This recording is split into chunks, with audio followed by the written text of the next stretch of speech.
la région autonome du Xinjiang se trouve au nord-ouest de la Chine. Évidemment, c'est une région multi-ethnique. Elle est composée essentiellement de la population ouïghour. Depuis un certain temps, certains pays occidentaux ont fabriqué et diffusé des mensonges sur le Xinjiang. Ils ont accusé la Chine des pratiques liées au travail forcé, à la génocide et aussi au camp de réduction.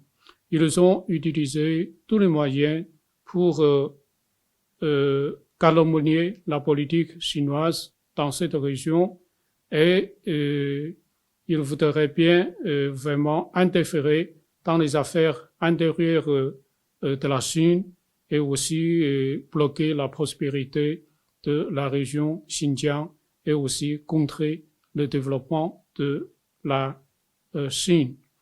Eh bien, pour clarifier la situation sur Xinjiang, les autorités chinoises ont invité des ambassadeurs à Pékin, à Genève, des responsables des organisations internationales, des journalistes et des chefs religieux à se rendre en visite au Xinjiang.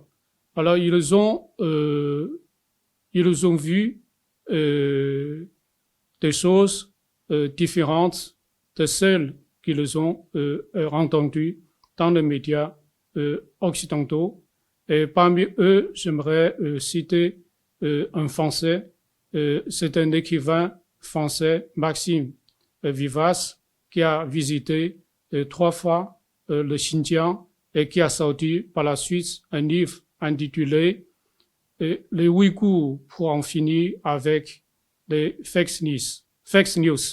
Alors, cet écrivain français avec d'autres étrangers qui ont visité Xinjiang, ils ont dénoncé des mensonges liés au Xinjiang.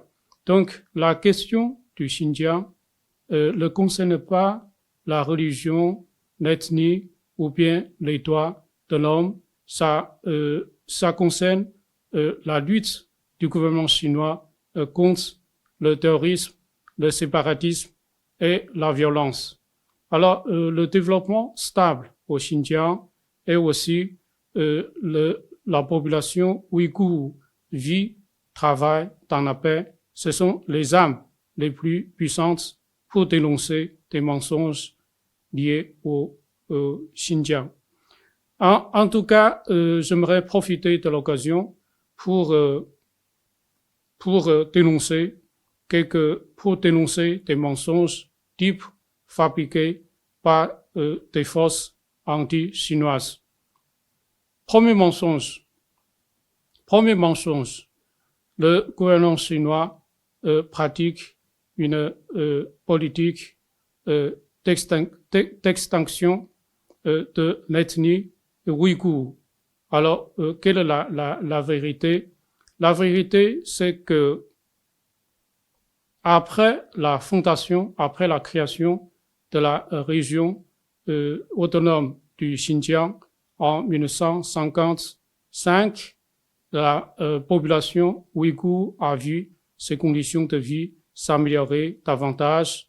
Nous avons 3 millions de personnes qui sont sorties de la pauvreté. Eh bien, la population ouïghour est en constante augmentation. Alors, depuis 1955, la population ouïghour est passée de 3 millions à plus de 12 millions. Et l'espérance de vie moyenne est passée de 30 ans à 75 ans. Et le volume économique de la région a été multiplié par 200. Alors, deuxième mensonge, on prétend qu'au Xinjiang, il y a des camps de réduction. La vérité, c'est quoi? C'est que nous avons légalement établi des centres d'enseignement et de formation professionnelle. Ce sont des écoles ce sont des mesures proactives pour lutter contre le terrorisme préventif et ces mesures pertinentes se sont inspirées des expériences de la communauté internationale et toutes ces mesures ont été mises en place conformément à une série de résolutions internationales en matière de la lutte contre la violence, contre le terrorisme, contre le séparatisme. Donc, ces mesures ont donné des résultats escomptés et au cours de ces dernières années, aucun cas de terrorisme n'a été enregistré dans cette région. Troisième mensonge, on a dit que les autorités ont forcé les Ouïghours à accueillir du coton polluant la chaîne d'approvisionnement mondiale. La vérité, c'est quoi? Ces dernières années, avec le développement de la science et de la technologie, la production du coton a été hautement mécanisée et nous n'avons pas besoin d'un grand nombre de cueilleurs de coton. La plupart du coton des régions au Xinjiang a été récolté à la machine. Troisième mensonge, c'est que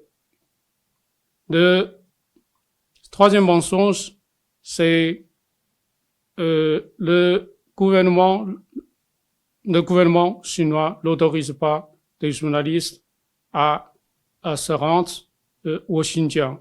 La vérité, c'est quoi? C'est la Xinjiang est une zone ouverte. Des journalistes étrangers sont autorisés à aller sur place, faire des reportages. Bien sûr, ça doit se conformer aux lois chinoises et en remplissant des conditions correspondantes. Et les services compétents de Chine organisent régulièrement des voyages au profit des journalistes étrangers. Même, il y a des journalistes marocains qui ont fait des visites au Xinjiang et de retour au pays, ils nous ont raconté des merveilleuses expériences qu'ils ont vécues dans la région. Les 4 mensonges qui ont été diffusés et fabriqués ces dernières années dans des pays développés. Eh bien, en conclusion, j'aimerais dire que le développement rapide de la Chine a provoqué un malaise, une anxiété auprès de certains pays occidentaux. Alors, ils ont inventé, fabriqué des mensonges. Justement, c'est pour déstabiliser la région autonome du Xinjiang et aussi contrer le développement de la Chine. Alors moi, personnellement, j'ai voyagé aussi il y a quelques années dans cette région.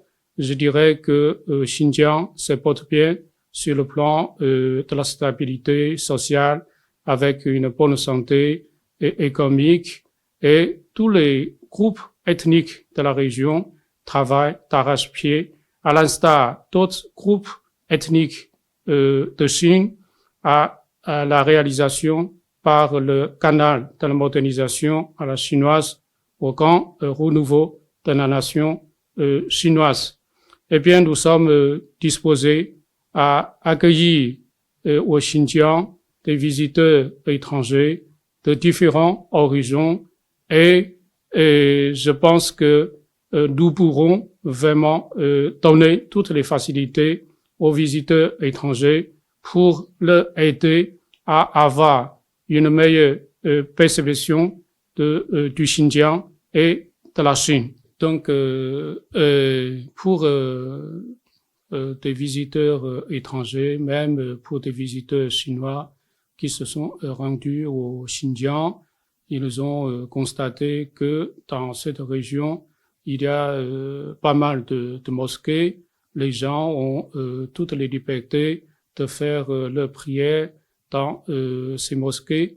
Moi, je peux donner quelques petits exemples pour illustrer la pertinence de toutes les mesures mises en place en faveur de l'ethnie ouïghour.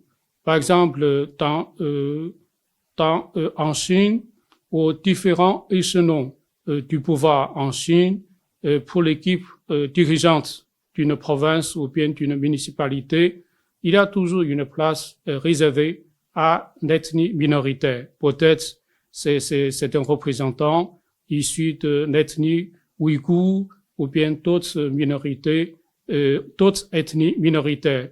Et aussi, comme vous le savez sans doute, dans le département ministériel, même dans nos établissements scolaires, nous avons toujours une cantine.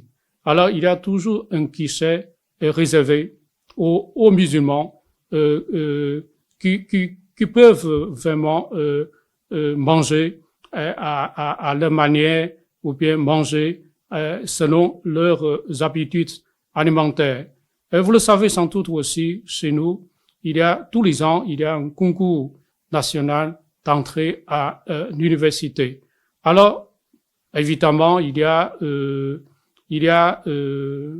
des jeunes qui ont réussi le concours d'entrée à l'université. Il y a aussi des jeunes qui ont raté le concours d'entrée à l'université. Mais dans notre politique de recrutement des jeunes dans les établissements d'enseignement supérieur, on donne toujours une faveur aux jeunes issus des ethnies minoritaires. Donc, on peut leur donner 10 points, je ne sais pas exactement, ou bien 20 points supplémentaires c'est pour favoriser leur accès aux établissements d'enseignement supérieur en Chine. Et vous connaissez certainement l'autre politique de l'enfant unique qui a été appliquée il y a 15 ans, il y a 10 ans. Mais à l'époque, au moment fort de notre application de la politique de l'enfant unique, ce qu'on appelle le planning familial, mais chez nous, en Chine, les ethnies minoritaires ont toujours droit à avoir 3 enfants, même 4 enfants. Donc, chez nous, tous les groupes ethniques vivent dans la paix et vaquent à leur occupation selon le président chinois Xi Jinping. Alors, toutes les ethnies doivent vivre dans la quiétude comme une grenade, comme les graines d'une grenade seraient les unes contre les autres. Voilà. Donc, une présentation plutôt générale de la situation de nos ethnies minoritaires en Chine. Donc, c'est à partir au lendemain de la fondation de la nouvelle Chine, nous avons désigné quelques régions, si ma mémoire est bonne, ou bien 5 régions, comme des régions autonomes. Donc, par exemple, la région autonome du Xinjiang, donc la région a une certaine autonomie, a certaine indépendance dans la mise en œuvre de leur politique par rapport à d'autres régions chinoises. Je pense aux yeux de Pékin, c'est une faveur ou bien c'est un avantage qu'on a donné à ces régions autonomes. Il faut dire que ces régions autonomes sont peuplées essentiellement des ethnies minoritaires. Comme j'ai dit dans mes propos, dans ma communication, la région autonome du Xinjiang, c'est une région peuplée essentiellement des Ouïghours. C'est une région en plein développement. C'est aussi une région très très touristique. Si on prend l'avion de Pékin à la capitale de la région autonome du Xinjiang, il faut 4 heures. Moi, j'ai eu la chance de visiter la région en 2016, mais j'ai été dans une partie de la région autonome du Xinjiang. C'est une région ouverte aux étrangers, et aux touristes étrangers, aux touristes chinois. Et même prochainement, on enverra un journaliste marocain dans la région pour faire des reportages. Il faut dire que le gouvernement chinois attache une grande importance à l'unité entre les différents groupes ethniques. Et je pense que ce sont des conditions indispensables pour assurer une stabilité dans le pays. Sans la stabilité, on ne pourra pas avoir un décollage économique du pays. Bien sûr, c'est une région qui a connu, il y a une dizaine d'années, quelques difficultés sociales, puisque la région a été frappée par une série d'actes terroristes. Alors, et le gouvernement central, le gouvernement local ont mis en place un certain nombre de politiques efficaces pour lutter contre la violence, le terrorisme et le séparatisme. Il faut dire que toutes ces politiques ont porté des fruits et ont donné des résultats escomptés. Alors, ça fait des années que la région n'a pas connu des cas de terrorisme. Et c'est les groupes ethniques. Les groupes ethniques dans cette région vivent dans la paix et travaillent dans la tranquillité. Et je voudrais que nos amis marocains puissent avoir aussi l'occasion vraiment de faire des visites dans cette région. Et l'ambassade de Chine n'hésite pas à leur accorder des facilités pour leur permettre vraiment d'avoir une meilleure connaissance de la réalité sur terrain et aussi d'avoir une meilleure perception de la région et aussi de la Chine. Merci. Merci. قبل ما تخرجوا ما تنسوش تابوناو في لاشين يوتيوب وبارطاجيو الفيديو وديروا جيم وتابعوا الدار على مواقع التواصل الاجتماعي.